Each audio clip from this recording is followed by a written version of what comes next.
Hi guys, it's Eira Ney here from FeedXL. Most horse owners are losing money on feed every single day, and they don't even realize it.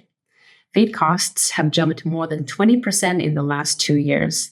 But the biggest financial leak often happens inside the feed room, not just because prices are rising. Today, I want to quickly walk you through some of the most common and most fixable ways owners lose money and what you can do to turn it around. First, overfeeding energy and nutrients your horse doesn't actually need. So many lightly worked horses are fed calorie-dense mixes designed for horses in much harder work. And when a horse doesn't burn that extra energy, it turns into unwanted weight or wasted nutrients. So how do we fix this? First, you want to match feed to workload. For light work, that usually means low energy feeds or even just a balancer. For horses in moderate to heavy work, you want to choose performance feeds appropriately. A lot of hard feeds are simply too much for horses in maintenance.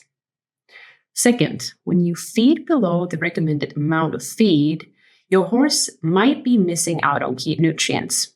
Most horse owners then try to fill those gaps with supplements, but that usually ends up oversupplying some nutrients while the fundamental nutrients are still sitting low in the total diet. So you spend more and the diet still isn't balanced. A few simple habits can help. Assess your horse's body condition monthly. A quick body condition score once a month keeps you on track. If the horse is creeping up in weight, reduce concentrates. Or if they're dropping, increase feed, starting with forage. Let forage do the heavy lifting, okay? Good hay or pasture can meet most daily energy needs, especially for horses not in hard work. Number 2, doubling up on supplements without realizing it. Another huge source of overspending, okay? Without knowing, we might be stacking multiple supplements that all contain the same core ingredients. Common overlaps include biotin, copper, zinc, vitamin E, selenium, amino acids, and probiotics. Your horse can't use unlimited amounts of these nutrients, so the excess just becomes very expensive manure. So what can we do to help this? Clarify the purpose of each supplement. Ask yourself, what problem is this solving? What am I expecting from this product? If the answer is vague, it may not be necessary in your horse's diet. Compare labels side by side. Look for duplicate nutrients across products. For example, if 3 supplements all contain zinc and vitamin E, you're probably paying triple. Use one main vitamin mineral source.